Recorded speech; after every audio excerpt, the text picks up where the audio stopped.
전도서는 답을 주는 책이 아닙니다. 질문을 던주는 책입니다. 저자는 전통적으로 이스라엘의 가장 지혜로운 왕 솔로몬으로 알려져 있습니다. 기원전 10세기경 예루살렘에서 기록된 것으로 여겨지며 히브리어로 코헬렛, 즉 모임에서 말하는 자, 전도자라는 뜻을 담고 있습니다. 이 책은 특정 민족이나 신앙인만을 향한 글이 아닙니다. 살아있는 모든 사람을 향한 글입니다. 부를 가져봤습니까? 지식을 쌓아봤습니까? 쾌락을 누려봤습니까? 그렇다면 이 책의 첫 줄이 당신의 가슴을 건드릴 것입니다. 핵심은 단 하나입니다. 해 아래의 것들은 모두 지나갑니다. 그러나 하나님은 지나가지 않습니다. 이제 이야기는 한 왕의 탄식으로 시작됩니다. 첫 장 시작합니다. 전도서 1장에서 4장. 헛되고 헛되도다. 세상 모든 것을 가져본 사람의 고백. 예루살렘 왕궁한 모든 것을 가진 한 사람이 앉아 있습니다. 그는 왕입니다. 이스라엘 역사상 가장 지혜롭다는 왕. 금과 은이 넘치고 포도원과 정원이 가득하며 노래하는 자들과 아름다운 것들이 그의 주변을 둘러싸고 있습니다. 세상이 부러워하는 모든 것을 그는 이미 손에 넣었습니다. 그런데 그가 입을 열었을 때 그 첫 마디는 찬양이 아니었습니다. 환호도 아니었습니다.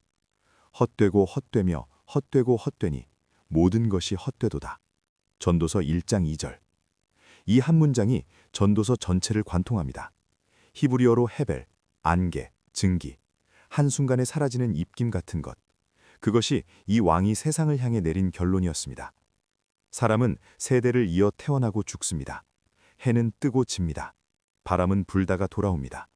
강물은 흘러 바다로 가지만 바다는 차지 않습니다. 세상은 계속 돌아가는데 그 안에 진정한 새 것은 없습니다. 이미 있던 것이 후에 다시 있겠고 이미 한 일을 후에 다시 할지라. 해 아래에는 새 것이 없나니. 전도서 1장 9절. 전도자는 단순히 세상을 비관한 것이 아닙니다. 그는 직접 실현했습니다. 두 눈으로 보고 두 손으로 만지고 온몸으로 경험하면서 답을 찾으려 했습니다. 첫 번째 실험은 지혜였습니다. 그는 모든 지식을 탐구했습니다. 하늘 아래 일어나는 일들을 이해하려 했고 세상의 이치를 꿰뚫으려 했습니다. 공부하고 관찰하고 분석했습니다. 그리고 마침내 깨달았습니다. 지혜가 깊어질수록 슬픔도 깊어진다는 것을, 아는 것이 많아질수록 고통도 많아진다는 것을. 지혜는 답이 아니었습니다. 두 번째 실험은 쾌락이었습니다. 웃음과 즐거움을 추구했습니다. 술을 마시고 잔치를 열었습니다. 거대한 집을 짓고 포도원을 만들었으며 못과 수풀을 조성했습니다. 노래하는 남녀를 곁에 두고 사람이 누릴 수 있는 모든 즐거움을 경험했습니다. 무엇이든지 내 눈이 원하는 것을 내가 금하지 아니하였으며 무엇이든지 내 마음이 즐거워하는 것을 내가 막지 아니하였으니 이는 나의 모든 수고로 말미암아 내 마음이 기뻐하였음이라. 이것이 나의 모든 수고로 말미암아 얻은 몫이로다. 전도서 2장 10절. 하지만 잔치가 끝나고 고요해졌을 때 그의 손안에는 아무것도 남지 않았습니다. 쾌락도 답이 아니었습니다. 세 번째 실험은 노동이었습니다. 더 크게 짓고 더 많이 모으고 더 열심히 일했습니다. 그런데 어느 날 이런 생각이 들었습니다. 내가 이렇게 쌓아놓은 것들, 내가 죽고 나면 누가 가져가는가? 지혜로운 자가 가져갈 수도 있지만 어리석은 자가 가져갈 수도 있다. 내가 수고한 것을 수고하지 않은 자가 누린다. 이러므로 내가 해 아래에서 한 모든 수고에 대하여 마음에 실망하였도다. 전도서 2장 20절. 지혜도 헛되고 쾌락도 헛되며 노동도 헛됩니다. 전도자는 절망 앞에 섰습니다. 그런데 바로 그 자리에서 그는 전혀 다른 시선 하나를 발견했습니다. 범사에 기한이 있고 천하 만사가 다 때가 있나니 날 때가 있고 죽을 때가 있으며 심을 때가 있고 심은 것을 뽑을 때가 있으며. 전도서 3장 1절, 전도서 3장 2절. 날 때가 있고 죽을 때가 있습니다. 울 때가 있고 웃을 때가 있습니다. 사랑할 때가 있고 미워할 때가 있습니다. 전쟁할 때가 있고 평화로울 때가 있습니다. 이것이 세상의 구조입니다. 인간이 만든 것이 아닙니다. 하나님이 설계하신 시간의 질서입니다. 그런데 문제가 있습니다. 인간은 이 모든 것을 느끼면서도 그 전체 그림은 볼 수 없습니다.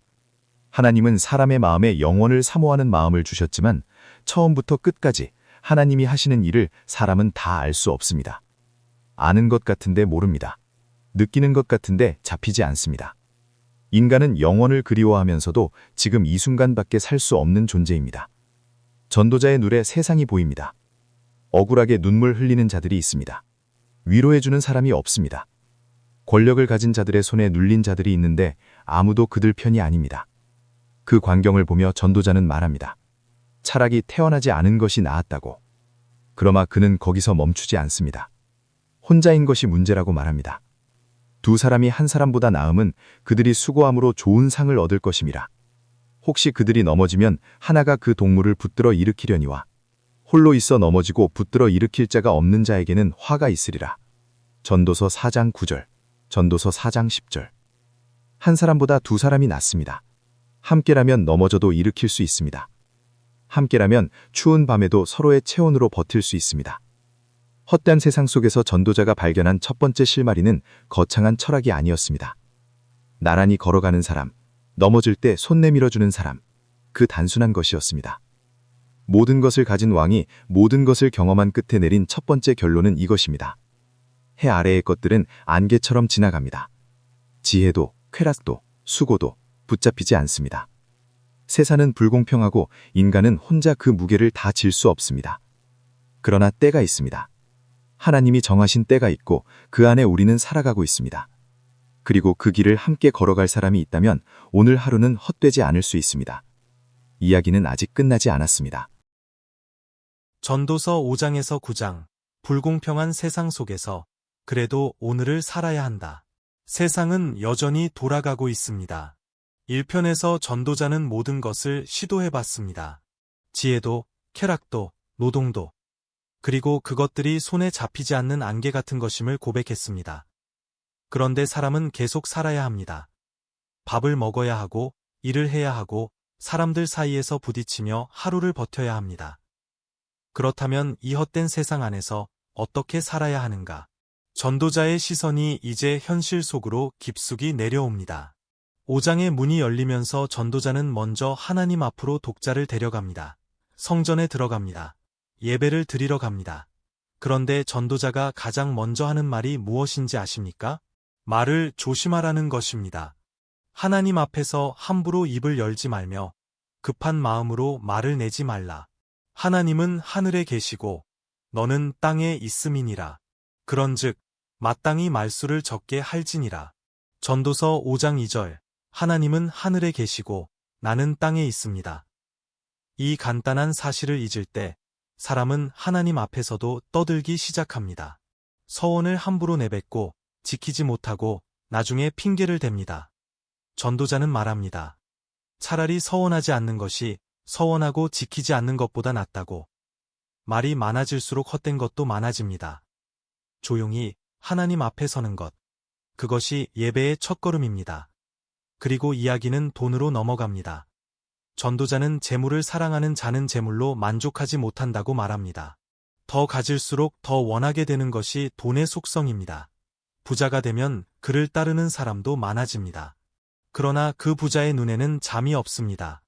가진 것을 지키려는 불안이 밤을 빼앗아 갑니다. 노동자는 먹는 것이 많든지 적든지 잠을 달게 자거니와 부자는 그 부유함 때문에 자지 못하느니라. 전도서 5장 12절. 일하는 사람은 적게 먹어도 잠을 잡니다. 그런데 부자는 너무 많이 가졌기 때문에 자지 못합니다. 지키는 것이 고통이 되어버린 삶. 그것이 재물의 역설입니다. 빈손으로 왔다가 빈손으로 갑니다. 아무리 수고해도 바람을 잡으려는 것과 같습니다. 전도자는 그래서 말합니다. 하나님이 주신 삶 안에서 먹고 마시며 수고의 결과를 누리는 것, 그것이 오히려 하나님의 선물이라고. 6장과 7장에서 전도자의 목소리는 더욱 날카로워집니다. 어떤 사람이 있습니다. 재물도 있고 명예도 있고 자녀도 많습니다. 세상이 부러워하는 모든 것을 가졌습니다. 그런데 그가 그것을 누리지 못한다면 그 많은 것들이 다 무슨 소용입니까? 전도자는 차갑게 말합니다. 낙태된 자가 그보다 낫다고. 충격적인 말입니다. 그러나 이것은 삶의 진실을 향한 직격입니다. 가진 것의 양이 행복을 결정하지 않습니다. 누리느냐 누리지 못하느냐가 문제입니다. 7장에 오면 전도자는 지혜의 격언들을 쏟아냅니다. 좋은 이름이 좋은 기름보다 낫고 죽는 날이 출생하는 날보다 나으며 초상집에 가는 것이 잔치집에 가는 것보다 나으니 모든 사람의 끝이 이와 같이 됨이라. 산자는 이것을 그의 마음에 둘지어다. 전도서 7장 1절. 초상집이 잔치집보다 낫다는 말 이상하게 들립니까? 잔치집에서는 웃고 즐기다가 아무것도 남지 않습니다. 그러나 초상집에서는 삶의 끝을 바라보며 지금을 돌아보게 됩니다. 슬픔이 웃음보다 때로 더 깊은 것을 남깁니다. 책망을 들을 줄 아는 사람이 지혜롭습니다. 칭찬만 듣는 사람은 잘합니다. 분노를 빨리 품지 마십시오. 분노는 어리석은 자의 품의 자리를 잡습니다. 그리고 이렇게 묻습니다. 옛날이 지금보다 좋았다고 말하지 마십시오. 그것은 지혜가 아닙니다. 8장과 9장에서 이야기는 가장 불편한 현실 앞에 섭니다. 세상을 보면 이상한 일이 있습니다. 악한 사람이 잘 삽니다. 나쁜 짓을 해도 벌을 빨리 받지 않으니 사람들의 마음속에서 악을 행해도 괜찮다는 생각이 자랍니다. 반면에 이롭게 살려고 애쓰는 사람이 오히려 고난을 받습니다. 악인이 받아야 할 것을 의인이 받고 의인이 받아야 할 것을 악인이 받는 것처럼 보입니다. 이 땅에서 행해지는 헛된 일이 있나니 곧 악인들의 행위에 따라 받아야 할 벌을 받는 의인들도 있고 의인들의 행위에 따라 받아야 할 상을 받는 악인들도 있다는 것이라. 내가 이르노니 이것도 헛되도다. 전도서 8장 14절. 전도자는 이 불공평함을 외면하지 않습니다. 그렇다고 하나님이 없다고 말하지도 않습니다. 다만 솔직하게 인정합니다. 나는 모른다고. 하나님이 하시는 일의 전체를 인간은 다 알 수 없다고. 그리고 9장, 모든 사람에게 동일하게 오는 것이 있습니다. 죽음입니다. 의인도 죽고 악인도 죽습니다. 지혜로운 자도 죽고 어리석은 자도 죽습니다. 사랑받는 자도 미움받는 자도 결국 같은 곳으로 갑니다. 죽음 앞에서 인간은 철저히 평등합니다.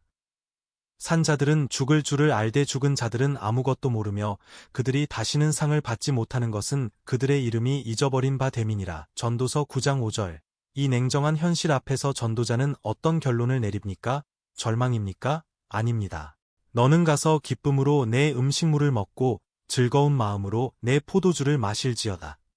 이는 하나님이 내가 하는 일들을 벌써 기쁘게 받으셨음이니라. 전도서 9장 7절. 지금 내 곁에 있는 사람을 사랑하십시오. 지금 내 손에 있는 일을 힘껏 하십시오.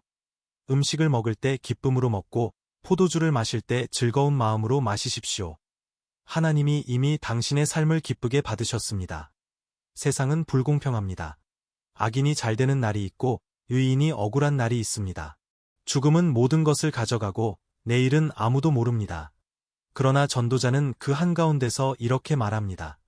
그렇기 때문에 오늘이 소중합니다. 지금 이 밥 한 끼가 소중합니다. 지금 내 옆에 앉아있는 사람이 소중합니다. 헛됨을 알면서도 오늘을 사는 것, 그것이 전도자가 발견한 두 번째 지혜입니다. 이야기는 마지막을 향해 달려갑니다. 전도서 10장에서 12장, 마지막 말, 젊을 때 창조주를 기억하라.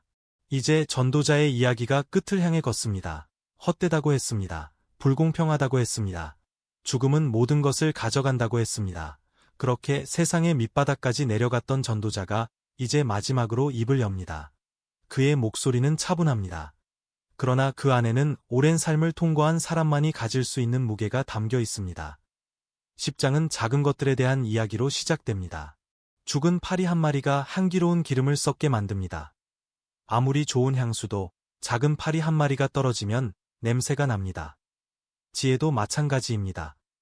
아무리 지혜로운 사람이라도 작은 어리석음 하나가 그 사람 전체를 흐려놓을 수 있습니다. 전도자는 말합니다. 어리석은 자는 길을 걸을 때도 방향을 잃는다고. 지혜로운 자와 어리석은 자의 차이는 큰 사건에서가 아니라 매일의 작은 선택에서 드러납니다. 말 한마디, 행동 하나, 그 작은 것들이 쌓여 한 사람의 삶이 됩니다. 지혜자의 마음은 오른쪽에 있고 우매자의 마음은 왼쪽에 있느니라. 전도서 10장 2절. 그리고 권력자에 대해서도 말합니다. 이 사람이 화를 낼 때 자리를 뜨지 마십시오. 침착함이 큰 허물도 덮습니다. 말을 함부로 하지 마십시오. 특히 권력자를 향한 말은 조심해야 합니다. 부자가 되려는 노력은 고달프고 가난한 것도 부끄럽다. 하지만 새도 그 소리를 옮기고 날짐승도 그 말을 전할 것이니라. 전도서 10장 20절. 새도 말을 옮깁니다. 입 밖에 낸 말은 이미 내 것이 아닙니다. 11장에서 전도자의 목소리가 갑자기 따뜻해집니다. 너는 내 떡을 물 위에 던져라 여러 날 후에 도로 찾으리라. 전도서 11장 1절, 떡을 물 위에 던지라고 합니다. 돌아오지 않을 것, 같은 곳에 던지라고 합니다. 이것은 나눔에 대한 이야기입니다. 돌아올 것을 계산하지 말고 베푸십시오. 7사람에게, 8사람에게 나누십시오. 세상에 무슨 재앙이 닥칠지 모르기 때문입니다. 구름이 가득 차면 비가 옵니다. 나무는 남쪽으로 쓰러지든 북쪽으로 쓰러지든 그 자리에 그대로 있습니다. 바람이 어디서 불지 모른다고 씨 뿌리기를 멈추지 마십시오. 구름을 바라보며 추수를 포기하지 마십시오. 할 수 있을 때 하십시오. 기다리다가 때를 놓치는 것이 가장 어리석은 일입니다. 그리고 전도자는 젊은이들을 향해 말합니다. 청년이여 내 어린 때를 즐거워하며 내 청년의 날들을 마음에 기뻐하여 내 마음이 원하는 길들과 내 눈이 보는 대로 행하라. 그러나 하나님이 이 모든 일로 말미암아 너를 심판하실 줄 알라. 전도서 11장 9절, 젊음을 누리십시오. 그 시간은 다시 오지 않습니다. 그러나 내가 하는 모든 것에 하나님이 계심을 잊지 마십시오. 자유와 책임은 함께 옵니다. 12장. 전도서의 마지막 장입니다. 너는 청년의 때에 너의 창조주를 기억하라. 곧 악한 날이 이르기 전에 나는 아무나기 없다고 할 해들이 가깝기 전에. 전도서 12장 1절, 늙음이 옵니다. 전도자는 그것을 아름다운 시적 언어로 그려냅니다. 해와 달이 어두워지고 비가 온 뒤에도 구름이 돌아오는 날들, 집을 지키는 자들이 떨고 힘있는 자들이 구부러집니다. 맷돌질하는 여인들이 줄어들고 창문으로 보는 자들이 어두워집니다. 길거리의 문들이 닫히고 새소리에도 잠을 깹니다. 이것은 늙어가는 몸에 대한 묘사입니다. 손이 떨리고 다리가 굽고 이가 빠지고 눈이 어두워지고 기가 먹어가는 것. 그 모든 것을 전도자는 시처럼 담아냅니다. 그리고 말합니다. 그렇게 되기 전에 창조주를 기억하라고. 젊음은 영원하지 않습니다. 지금 이 순간이 지나면 다시 돌아오지 않습니다. 하나님을 기억하는 일을 늙어서 하겠다고 미루지 마십시오. 삶이 흙으로 돌아가기 전에, 숨이 하나님께로 돌아가기 전에 전도서의 마지막 두 줄이 울립니다. 일의 결국을 다 들었으니 하나님을 경외하고 그의 명령들을 지킬지어다. 이것이 모든 사람의 본분이니라. 전도서 12장 13절, 헛되고 헛되다고 했습니다. 수십 번 헛되다고 했습니다. 그 모든 헛됨을 통과한 끝에 전도자가 남긴 말은 이것입니다. 하나님을 경외하라. 그것이 사람의 본분입니다. 화려한 결론이 아닙니다. 거창한 철학도 아닙니다. 그러나 모든 것을 경험하고 모든 것을 잃어보고 모든 것의 끝을 바라본 사람이 마지막으로 붙든 단 한 가지, 하나님. 전도서는 그렇게 다집니다. 조용히, 그러나 단단하게. 감사합니다.